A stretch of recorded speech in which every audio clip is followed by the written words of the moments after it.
Have you ever been told that you have high blood sugar? If you're an American, this is like commonplace these days. High blood sugar, high blood sugar, high blood sugar. Now, have you been told your hemoglobin A1c is elevated? Have you had your hemoglobin A1c checked? And do you know what a hemoglobin A1c is? If not, no worries. We're about to talk about that today and talk about ways we can get that hemoglobin A1c under control so you can live a long, satisfied, full life. And find that blood sugar is not running your life. You are, in fact, running your life. And the hemoglobin A1c is really valuable because it tells you where your blood sugar is over about a 90 to 120 day period versus just like your spot glucose test. That's really only checking your glucose the very second I draw your blood. And that could, depending on what you ate, stress levels, sleep hygiene, over the last 24 hours, that could all change. Exercise can mess up your glucose measurement. However, it will not mess up your A1c measurement because your A1c, your hemoglobin A1c is looking at, all those ups and downs over the last 3 to 4 months. And, what is the blood sugar averaging over that time frame? And like we're about to talk about, how much glycation is happening on those red blood cells. So your hemoglobin is a protein in your red blood cell that is responsible for essentially ushering, shuttling, transporting oxygen to every cell in your body. It is vital, right? It's vital we get oxygen to every cell in our body. If it's not performing its duties, if it can't perform its duties, we're going to be in trouble. And glycated hemoglobin, which is what we're checking on this hemoglobin A1c, is a hemoglobin molecule, that molecule that shuttles oxygen around, that has a sugar that got stuck to it. A sugar got slapped up against it. And you may have heard of something called AGEs, that acronym AGE, which basically stands for Advanced Glycation End Products. Essentially, the more glycation that happens, the more we age, that's what we call AGEs. And the more glycation or the more sugars that get stuck to proteins in our body, the faster we age, the greater dysfunction we experience and manifest in our tissues, and the less opportunity we have literally to enjoy life to the fullest. So this isn't just a cool test to do, another one of those biohacks, that kind of stuff. This is a legitimate test that could really help you see the trajectory of your health. The higher your blood sugar is consistently, the greater amount of this thing called glycation, this sugar sticking to a protein in our body or sticking to a red blood cell, a hemoglobin molecule in our body, is going to occur. And then the higher the test, the hemoglobin A1c, that reading will be on your lab results. The nice thing, about testing it on red blood cells is that red blood cells are recycled every 90 to 120 days. Like I said, every about 3 to 4 months, you get a new set of red blood cells. So we got a fresh batch of them.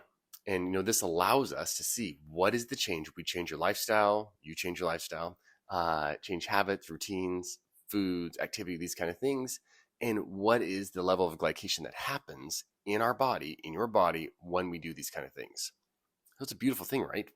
So many people check their blood sugar every single day and like, oh my goodness, or multiple times a day, oh my goodness, it's up, it's down, it's up, it's down. I don't know what's going on. I don't know why it happened. I've been eating awesome. I've been eating terrible. I ate a bowl of ice cream and it's still beautiful. I guess I can eat another bowl of ice cream.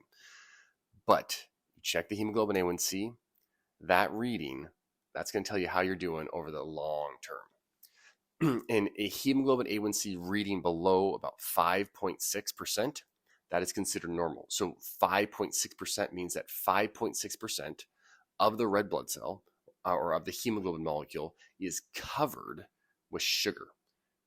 And so, sure, there's like 94+% that's still available, but literally 5.6% is the high end of what's considered normal for an American. And 6.5%, if 6.5% of your hemoglobin is covered by sugar, you have diabetes. You're diagnosed with diabetes. For my patient population, myself, family, we aim to keep our A1c below 5.2%. Because consider those numbers I just gave you. A 1% rise in A1c, in the amount of glycation happening over 30 or 90 to 120 days, the amount of sugar getting stuck to hemoglobin proteins, just that 1% rise can take you from being normal and essentially healthy when it comes to sugar to having full-blown diabetes. So imagine, having an A1C that's 0.03%, instead of 5.6, 5.5, like is considered normal or average, having it at 5.2 or 5.1 or 5.0 month after month, year after year. That is huge winning. And you are beating the American standard, which we want to always beat the American standard when it comes to our health, because the American standard of health is atrocious, as I'm sure you're well aware. One of the big problems with diabetes and letting ourselves get into a state of high blood sugar on a regular basis or lots of glycation happening is that now you have to live essentially a hyper vigilant life related to our physical activity, related to your food inputs, related to your sleep, how you're managing stress. You have to be so much more vigilant about these things if you let yourself get to a place where that glycation has happened. Because yes, our red blood cells do turn over every 90 to 120 days, but this is happening in all of our tissues. This glycation, it's not, even though we're measuring it on red blood cells, it's happening in our heart tissue. It's happening in our brain tissue. It's happening in our kidneys, in our liver, in our eyeballs, or our retina. It's happening within our digestive tract, pancreas, our skin. It's happening everywhere. So all of our tissue is aging and getting older and less functional in this process of allowing glycation to happen. You may have heard of Alzheimer's disease, which we refer to often as type 3 diabetes, because all that glycation, all that unaccounted for sugar, figuring out what to do with it, not being able to do stuff with it, injuring the nerve cells, plastering the nerve cells, rendering nerve cells useless, brain tissue useless. It eventually reaches a point where actual disease manifests, and we call that thing Alzheimer's disease, which is just a terrible disease if you have had it or you know anybody that has it. But do not let your heart be troubled. You can lower your A1C. No matter where you find yourself in the hierarchy or the levels of A1C, the percentages of A1C, you can lower it with consistent, intelligent inputs in your body. And you can unwind. It's not going to be an instant process, but you can unwind and you can heal much of the dysfunction in organ systems that has taken place because of the A1C you've had elevated, for a period of time. And I've seen patients as high as 15.3% A1C, which is, just insane. That's like 500 blood sugar plus. I've seen them lower their A1C to 5.1%. That's the biggest change I've seen from a patient. That's literally food, that's sleep hygiene, that's exercise, that's hormone balancing, and that's zero medications. Do you hear me? Zero medications to get that to happen. That's just doing the right thing for your body. So it's totally feasible. All right, so I want to give you 5 things you can do to lower your A1C. Stick with me, folks. This is valuable, high value right here. And this is nothing to do with medications. This is just things you can do in your own life to support your body's capacity to glycate a whole lot less. And number 1 is literally your food choices. I know, shocker, total shocker, but this has got to be a priority. Those crackers, those cookies, those chips, those bagels, those pasta dishes, the Alfredo sauce, the cereals, the store-bought granola, your Bang drinks, your Red Bulls, your Monsters, your vanilla lattes, your chai teas, your sugar-free drinks. Yeah, the ones with aspartame and Splenda or acetylcholine potassium. Those have got to go. Those are not in line with an optimal A1C, and they are going to promote loads of glycation. On the flip side, meat, fish, eggs, vegetables, fruit, nuts, seeds, black or wild rices, sprouted grains, these will become your buddies. These are your best friends when it comes to managing, and not only managing, but overcoming an A1C that's out of control. We want to see our plates filled with vibrant colors. And if you don't see vibrant colors all over your plate, go grab some. Get some blueberries on there. Get some greens on there. Flooding our body with these pigments, it really is like taking the jaws of life that a fireman might use, to pry open a door to get a person out of a totaled car. That's literally what we're doing to the sugar. We're prying sugar. We're prying glycation off our tissues.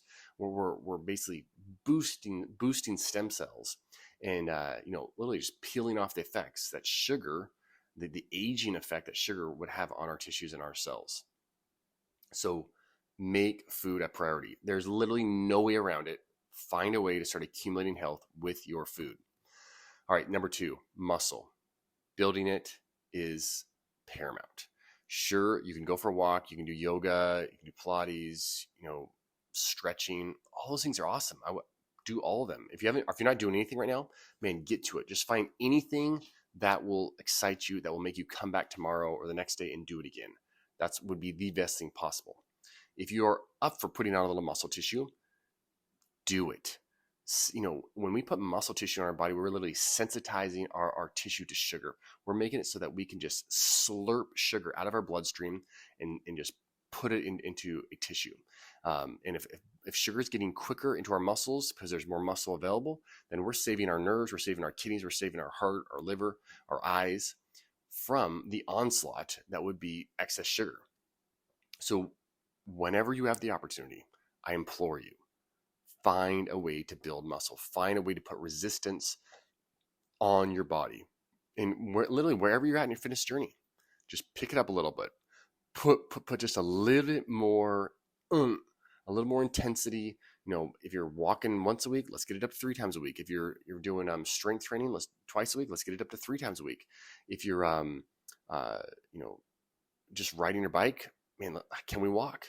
If you're only light walking, can we brisk walk? Just get a little more intensity in there, and that little bit of intensity is going to force adaptation in your muscle tissue. It's going to force growth, in which it's going to permit you to pull more sugar into your bloodstream, out of your bloodstream, and into your muscle tissue. All right, number 3, we got to check our sleep hygiene. 1, are we getting enough sleep? Do we have a regular sleep schedule? Are you nasal breathing? If you're not nasal breathing, you need to check out my other videos about nasal breathing, about mouth taping. Total game changer. And it is a necessity, because if you're mouth breathing all night, you're stuck in sympathetic overdrive, and you're in that fight or flight response, and that is not good for managing sugar. Are you getting 7 to 8 hours sleep a night? If you're not getting 7 to 8 hours sleep a night and your A1c is high, you just do not stand a chance of overcoming the elevated A1c, the elevated glycation that's happening in your body if you're not getting consistent sleep. All right, number 4, stress. Do you hate your job? Are you in toxic relationships? Are you saying yes to way too many things? Everybody that comes up, you're saying yes to them. Yes. Oh, sure, I'll do it. Yeah, I'll do that. I'll taking on all this extra responsibility, leading to all this stress and angst in your being. Are you wasting time on social media, surfing the internet, watching a bunch of TV, sitcoms, all this kind of stuff? Are you putting negativity before your eyes, in your ears on a regular basis? All these things matter. They make a difference in whether or not you're going to be stuck in a fight or flight response, in a state where your body is just in angst all the time, unable to process sugars, unable to sensitize insulin, and your A1c is going up. So we want to make our bodies capable. And a way to make our bodies capable is to figure out how to manage our stressors better, how to essentially delete things that we do not need in our life on the psycho-emotional front. All right, number 5, tell me about your medications. Are you on birth control? Are you on antidepressants? Have you taken lots of antibiotics? Are you on pain medications? Are you on statins, anti-inflammatory drugs, steroids, Humira? Are you on an acid blocker? All these medications can make it more challenging for your body to metabolize sugars. And that, even as you eat, say, an exceptional food routine or get regular exercise, if you have these medications coming in, these drugs coming in, you could still find yourself behind when it comes to your A1c. So I would talk to your doctor, find out, hey, what is another avenue I can go down to heal myself? What is another avenue I can go down to look deeper and find the root cause of why I'm on these medications in the first place, why I feel like I need these medications, or you feel like I need these medications in the first place? There's got to be another route. There is always another way of going about things when it comes to medicine, because we're practicing. We're just practicing medicine. So I'm going to throw one more out, number 6. We'll put number 6 out there. And that is just to consider your digestive system and how well it's functioning. If you have a lot of digestive symptoms, you're probably having issues with your blood sugar. If you're, food intolerant and you're eating those foods, you're probably gonna have issues with your blood sugar. Maybe there's gut infections, maybe you have IBS going on, maybe you have a history of, antibiotic use that's messed up your gut flora, cause a lot more leaky gut syndrome kind of going on. we gotta get stuff healed up, because an imbalanced gut flora is going to lead to problems with sugar metabolism. And granted, if you eat awesome food over and over again, that's gonna play big dividends for your gut flora. Getting regular exercise, getting regular sleep, figuring out your stress response, all those could massively support a better balanced microbiome, which leads to you having less inflammation and less propensity to being unable to metabolize sugar efficiently. It's kind of a huge topic when we talk about the digestive system and sugar, so we'll probably make another video about that one in the future. But think about this. If you decrease your A1c by 0.8%, you can reduce your risk of heart disease by as much as 45%. Let that sink in. However, if you increase your A1c by 1%, you can increase your risk of heart disease by 20%. So we want to definitely decrease our A1c, because that's going to greatly reduce our risk of just not enjoying life and, ending up with heart disease, Alzheimer's, dementia, all these chronic conditions that are related to excessive blood sugar, excessive inflammation in our body. So if you have not checked your A1c, I would get it checked. I try to check it on patients at least once every single year, myself once a year, to make sure we're staying in check. And that marker, which is demonstrating essentially sugars getting stuck to proteins in our body and aging us faster, making sure that marker is not getting out of control. And if anything, it's slowly coming down year after year, until it's in that like 4.8 to about 5.2% area. All right, hope this is helpful. I'm Dr. Matt. Like this, share this, send this around, get people in the know to know, hey, you're going to accumulate health. Even if your A1c is 12, 14, 15, whatever, there are so many things you can do to get it down, get it under control, and to live your literal best healthy life. Talk to you guys later.